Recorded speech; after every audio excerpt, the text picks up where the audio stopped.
안녕하세요. 올해로 결혼한 지 7년 차 30대 여성입니다. 어디서부터 어떻게 이야기를 해야 하나 싶은데 지난 7년 동안 어머님 때문에 숱하게 마음고생을 했어요. 그래도 이혼을 하지 않았던 건 그나마 남편이 중간에서 어떻게든 중재를 해보려고 노력을 해왔기 때문이고요. 게다가 중간에 누가 억만금을 준다고 해도 바꾸지 않을 딸까지 태어났으니 솔직히 욱하는 마음에 이혼 소리가 목구멍 끝까지 올라왔다가도 꾹꾹 눌러 참기가 수차례였죠.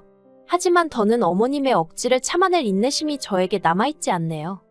남편하고는 소개팅으로 만났는데 사실 제가 나가기로 되어 있던 자리가 아니었어요. 원래는 친구가 나갔어야 하는 자리였는데 친구가 사정이 생겨 도저히 나갈 수가 없다며 저더러 대신 좀 나가달라고 하더라고요. 그리고 저는 그런 친구의 제안이 너무 터무니없다 싶어서 차라리 다른 날로 미루라고 했는데 그러지 말고 그냥 나가서 자기인 척 밥이나 한 끼 먹고 와달라며 아주 사람을 달달 볶는 거예요. 그래서 결국 알겠다 하고 나갔던 자리였어요. 제 소개팅 자리가 아니었으니 상대방으로 나올 사람이 어떻게 생겼을지, 직업은 뭔지 그런 것도 하나도 궁금하지도 않았죠. 그리고 그렇게 나간 약속 장소에는 지금의 제 남편이 나와 있었는데 솔직히 저는 오로지 밥만 먹고 적당한 타이밍에 빠져나올 생각뿐이 없었습니다. 하지만 나중에 듣자 하니 남편은 아니었대요. 제 뒤에서 후광이 비쳤다는 무슨 말도 안 되는 소리를 하면서 아무튼 첫눈에 반하는 게 이런 건가 싶었답니다.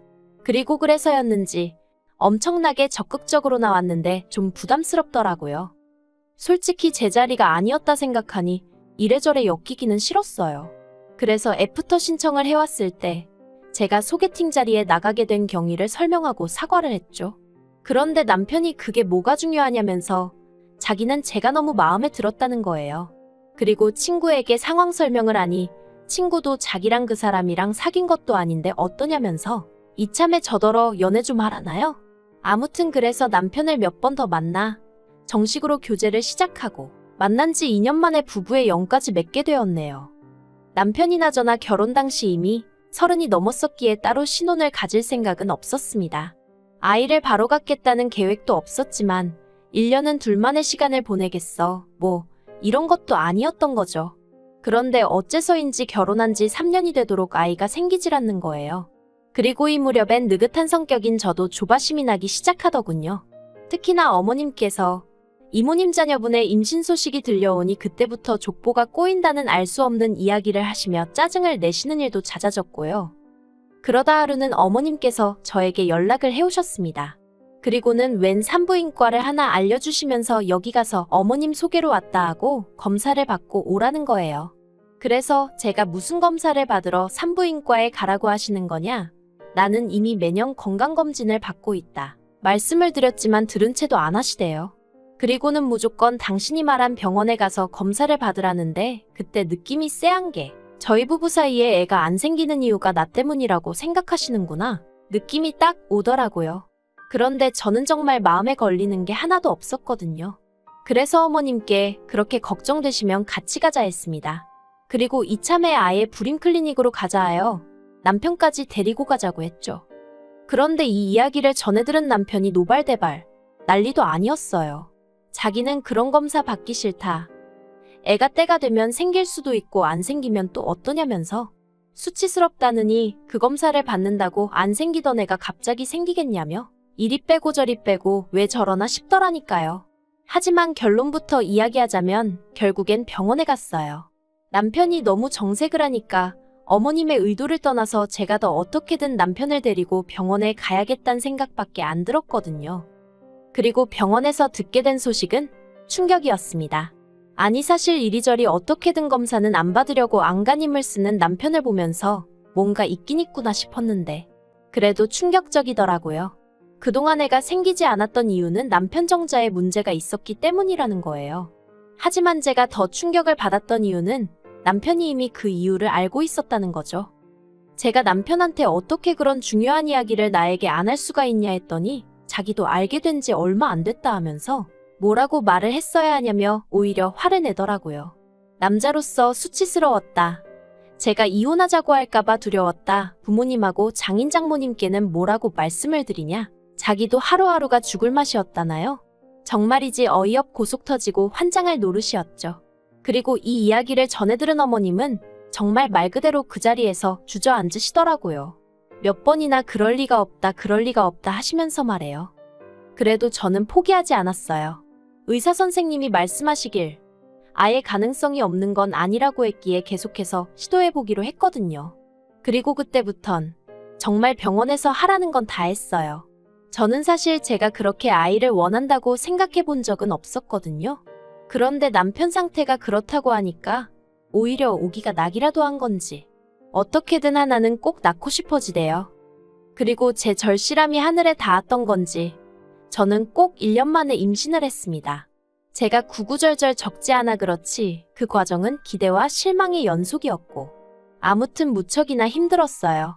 그런데 임신 소식을 알리니 어머님이 대뜸 말씀하시길 아들을 낳아야 한답니다.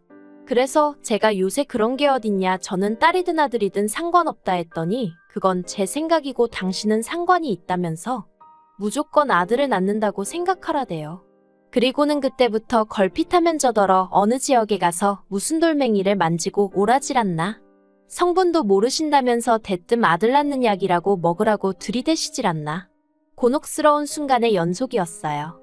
그러다 임신한 지 6개월 넘어가던 시기에 제가 선생님께 아기용품을 준비하고 싶은데 무슨 색으로 사면 좋겠냐고 넌지시 아이 성별을 물었습니다. 그러자 선생님께선 핑크색이 좋겠다는 말로 딸이라는 걸 알려주시더군요. 옆에 있던 남편은 꼭 저를 닮은 아이가 나왔으면 좋겠다며 무척이나 기뻐했지만 어째서인지 아들 타령을 하던 어머님 얼굴이 머릿속을 스치대요.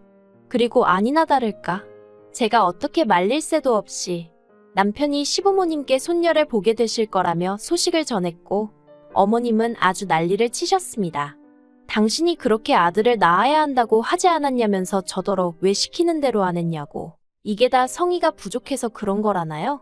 어이가 없었어요.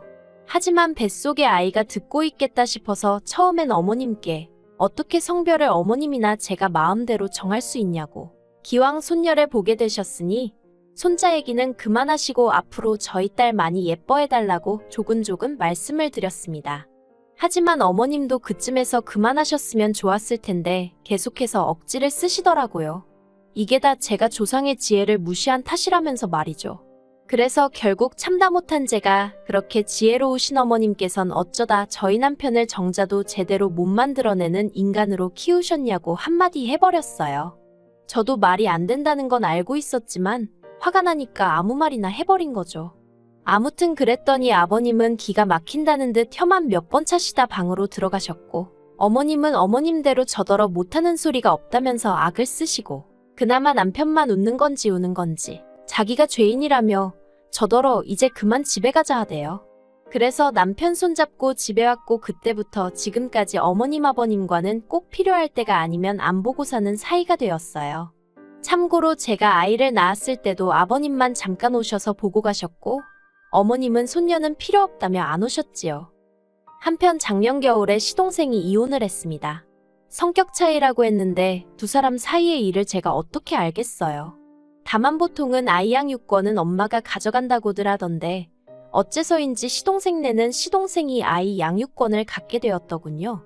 거기까지가 제가 아는 전부였고 솔직히 전 별 관심도 없었어요. 당장 저희 아이 키우면서 일하랴 살림하랴 제 코가 석자였으니까요. 그런데 이후로 또 몇 달이 지나 올해 여름이었습니다. 그날은 어머님 생신이라서 안 가볼 수도 없었고 그래서 애는 친정에 맡기고 시댁에 갔어요. 애를 안 데려간 이유는 간단했습니다. 시조카는 남자아이였는데 시부모님이 어찌나 그 애만 싸고 도셨는지 몰라요. 그리고 시부모님은 시조카는 엄마가 없지 않냐며 당신들의 행동을 정당화하셨는데 제 눈엔 그저 손자와 손녀를 차별하는 걸로밖에 안 보였거든요. 그래서 언젠가부터 시댁에 갈 때는 아예 저희 애는 친정에 맡기는 게 차라리 속이 편하더라고요. 물론 시부모님이 그렇다고 왜 저희 딸은 안 데려오냐 찾지도 않으셨고요. 아무튼 그렇게 시댁을 찾았는데 거기서 생각지도 못한 이야기를 듣게 되었습니다. 시동생에게 여자가 생겼다는 거예요. 시동생 회사 근처 관공서에서 일하는 아가씨로 9급 공무원이라며 본격적으로 사귀기 시작한 지는 3개월인데 벌써 결혼 이야기를 나눌 정도로 진지한 관계라나요? 그리고 솔직히 저는 속으로 벌써 라는 생각을 잠깐 했지만 이내 그래도 잘 됐다 싶더라고요. 시동생 나이가 겨우 35살인데 평생 혼자 사는 건 말이 안 된다 싶었으니까요. 그런데 시동생이 하는 말이 문제는 여자 부모가 시동생이 돌싱인 건 아는데 애가 있는 건 모른답니다. 사귀는 아가씨가 아이 문제는 알아서 잘 해결하고 결혼했으면 좋겠다고 하더래요. 죽어도 자기 부모님한테 말을 못하겠다면서 말이죠. 시동생은 이 얘기를 전하며 이를 어쩌면 좋겠냐 물었는데 솔직히 뭐라고 해줄 말이 없더라고요. 애가 물건도 아니고 뭘 어떻게 잘 해결한다는 건지. 시동생도 그렇고 본 적도 없는 시동생의 애인도 그렇고 사람들이 이상해 보이더라니까요. 그래도 아무튼 저는 아무 말도 안 하고 바닥만 보고 있었습니다. 그런데 그때 어머님께서 저희 부부를 향해 너희가 맡아서 키워주면 되겠네 그러시는 거예요. 순간 제 귀를 의심했습니다. 이게 무슨 소린가 뭘 맡아서 키우라는 건가. 그리고 이내 그게 시조카를 뜻한다는 걸 알아차렸죠. 그래서 제가 무슨 소리를 하시는 거냐고 절대로 안 된다고 못한다고 했어요. 그랬더니 어머님이 왜 못하냐대요? 아니 무슨 이유라도 필요한가요? 내 자식도 아니고 내가 못 키우겠다면 못 키우는 거지 왜 못하냐는 게 말이 되냐고요. 그래서 구구절절 설명하려다가 그마저도 짜증이 나서 그냥 싫다고 못한다고 했어요. 하지만 어머님께선 계속해서 집요하게 가족 좋다는 게 뭐냐? 형이 동생을 모른 척 할 거냐? 정말이지 별의별 소리로 괜히 저희 남편으로 하여금 미안한 마음을 갖게 하시는 거예요. 그래서 제가 어머님더러 그만하시라고 했어요. 저희 부부는 하나뿐인 딸에게 집중하며 살고 싶다고. 그리고 상황이 그렇다 보니 시조카한테 마음 쓸 여력이 없다. 그러니 저희 상황도 이해해달라. 그렇게 말씀드렸죠. 그런데 어머님이 정말 도끼눈을 하시곤 저를 째려보시더니 하시는 말씀이 아들도 못 낳은 죄인 주제에 어딜 나서냐고. 제 주제에 언제 아들을 키워보겠냐며 이참에 감사한 마음으로 키워보라나요? 그리고 그땐 정말 이성의 끈이라는 게 있다면 그게 제 마음속에서 으드득하고 뜯어지는 것 같더라고요. 그래서 제가 어머님더러 지금 말씀 다 하셨냐 하고 당장이라도 달려들기세였는데 순간 남편이 제 손을 딱 잡더니 어머님더러 방금 뭐라고 말씀하셨냐면서 언성을 높이는 거예요. 그리고는 시조카가 불쌍한 건 알겠는데 그렇다고 왜 그 책임을 우리가 지라는 거냐면서 점점 목소리를 높이더니 가뜩이나 민수아들하고 우리 딸하고 차별하는 거 점점 심해져서 한마디 하려던 참인데 정말 너무하신 거 아니냐며 급기야 악까지 쓰더라니까요. 그래서 원래는 화를 내려던 제가 오히려 남편을 말리고 있었네요. 그런데 정말 저희 어머님은 눈치가 없으신 건지 그 와중에 남편더러 하시는 말씀이 애를 아예 못 낳는 것도 아닌데 네 마누라가 뭐 그리 대단하다고 절절매냐면서 그럴 거 없답니다. 이참에 저랑 이혼하고 딸도 저한테 줘버리래요. 그리고는 새 마누라 얻어서 아들 낳으면 된다나요?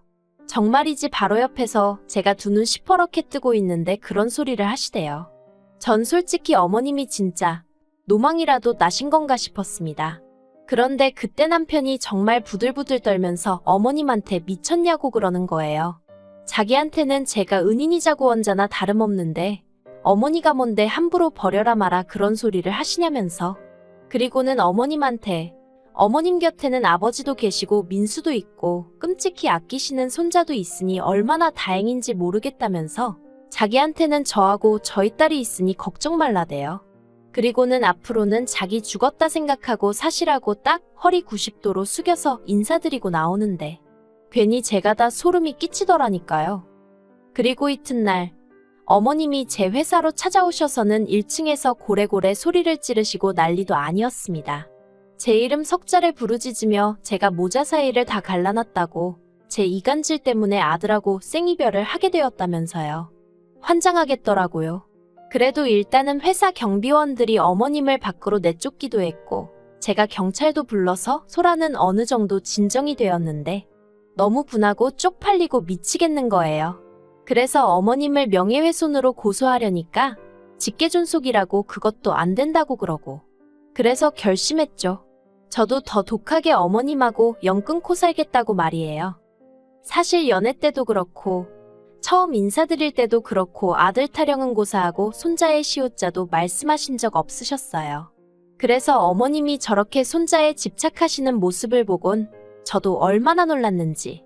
그리고 저는 제 나름대로 현명하게 잘 대처해왔다고 생각했는데 시조카를 데려다 키우라는 이야기가 나온 걸 보면 제가 어지간히 등신처럼 참고 살았나 싶기도 하고 머릿속이 복잡합니다. 그래도 다행이라고 해야 할지 남편은 여전히 제 편이고 저 없이는 못 산다고 그럽니다. 딸아이에게도 누구보다 자상한 아빠이고요. 그래서 어머님 아버님 보란 듯이 남편하고는 더더욱 잘 살아볼 거고요. 참고로 그저께 어머님한테 연락이 오긴 했어요. 언제까지 서로 이렇게 날 세우고 살 거냐며 저더러 숙이고 들어오라고 그럼 이번 한 번만 봐주겠다는 말도 안 되는 얘기를 하시더라고요. 그래서 봐주긴 누가 누굴 봐주냐면서 어머님이야말로 정식으로 저하고 제 딸한테 사과하시라 했어요. 솔직히 남편 생각해서 적당한 선에서 그냥 제가 며느리니까 죄송하지 않아도 죄송하다 하고 조아릴 수도 있겠죠. 소위 그게 그림이 좋을 테니까요. 하지만 그랬다간 저희 딸이 천덕꾸러기 신세되는 건 시간 문제일 것 같아서 그러지 않으려고요. 저한테는 제 딸이 제일 소중하지 시부모님 기분 따위가 뭐 대수겠어요? 그러니 어머님이 만약 이 얘기를 듣고 계신다면 어떤 게 어머님한테 현명하고 옳은 길일지 곰곰이 생각해 보셨으면 좋겠습니다. 그리고 이건 여담으로 시동생은 그 여자랑 헤어졌다고 남편에게 전해 들었어요. 역시나 시조카 문제가 어떻게 해결이 안 됐던 거겠죠. 아니 까놓고 말해서 재혼할 때 데려가지도 않을 거면 뭐 한다고 동서한테서 양육권을 가져온 건지. 아무튼 제 알 바는 아니지만 어머님이고 시동생이고 죄다 어이가 없네요.